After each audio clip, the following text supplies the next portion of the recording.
Sudarlun, relawan Blood for Life Foundation Aceh Singkil bersama mahasiswa, TNI, Polri, dan PMI membagi-bagikan masker di Simpang 4 Bazis Rimo, Gunung Meriah. Sasaran pembagian masker adalah pengendara yang melintas.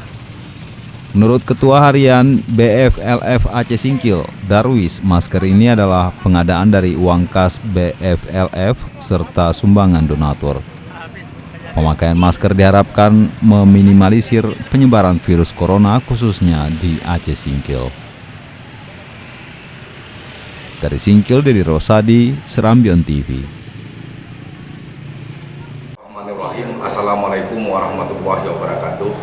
Saya Dahlan Jamaluddin, Ketua DPR Aceh. DPR Aceh telah membentuk gugus tugas pengawasan bagi penanganan percepatan COVID-19. Kita meminta kepada pemerintah Aceh mengawasi setiap pintu masuk Aceh dengan secara ketat agar peluang membawa virus COVID-19 masuk ke Aceh dapat diatasi sesegera mungkin. Pembatasan sosial harus terus disosialisasikan secara menyeluruh kepada masyarakat Aceh. Operasi pasar untuk memastikan stabilisasi harga dan kecukupan stok bahan pangan juga harus terus dilakukan oleh pemerintah Aceh.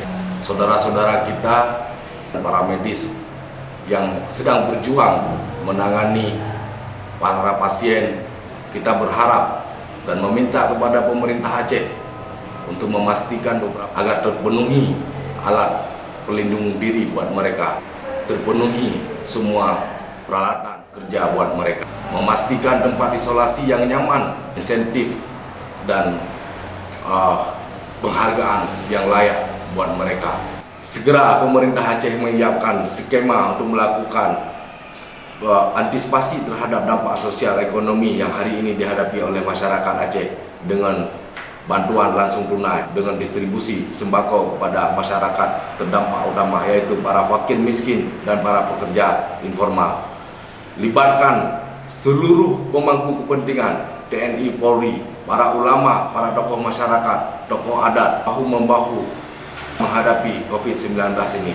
Seraya berdoa dan mengharapkan perlindungan dari Allah Subhanahu wa Ta'ala agar masyarakat Aceh dapat menyongsong bulan suci Ramadan dan kita kembali kepada kehidupan yang normal.